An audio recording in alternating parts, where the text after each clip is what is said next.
continue to imagine a life where America and those within it are no longer able to reap the benefits of the racial exploitation that is the prison industrial complex.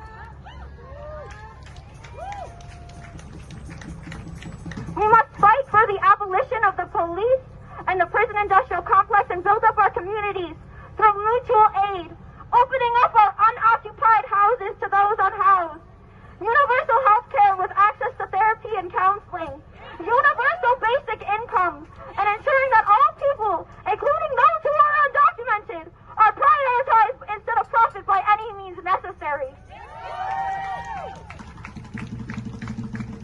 Now, I want to take a moment to direct attention to the white people here and moderate Democrats in attendance today as a white Latina. I appreciate that you folks are here, but doing this action and coming here is the bare minimum. I recognize that right now I am doing the bare minimum. We need to be active consistently, and we need to do better. A lot of you are here today to stand against racism or that Trump is bad, but we need to recognize, we need to reflect today that we are a part of the problem. We must recognize the harm that has been done by this community and also by ourselves as individuals, because you cannot feel the harm you've done without recognizing it in the first place. We need to recognize that complacency is just as harmful as overt racism. Your compliance is acceptance. Moderate Democrats, I need y'all to know you're especially part of the problem. Complacency and respectability politics are hindering this movement. Are you supporting Black Lives because you truly care? Or do you only support Black Lives when it is socially acceptable, comfortable, or reasonable for you? This movement is This movement is liberation by any means necessary, and that does not mean when it is inconvenient or when it is comfortable, and certainly does not mean when it is palatable for your consumption. Whenever Democrats get uncomfortable, especially with the idea of radical change, they call upon the very institutions that we are fighting against. What side are you folks on?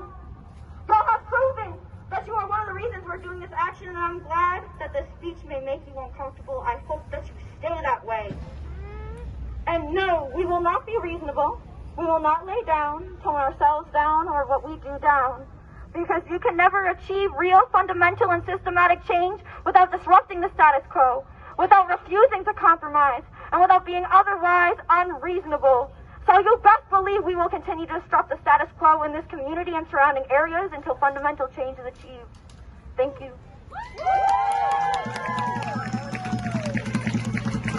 Money for jobs and education, not for mass incarceration. Money for jobs and education.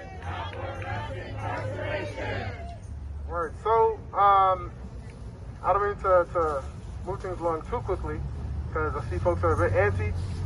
We have two more speakers, and then we're going to hit the streets, and then we're going to have the second half of our speaking program right back here.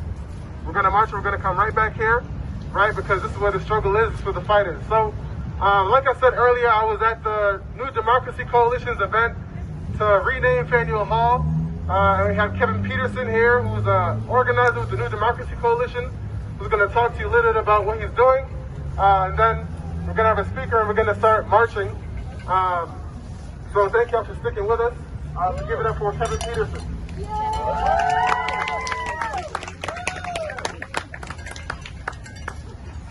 Hello, everybody.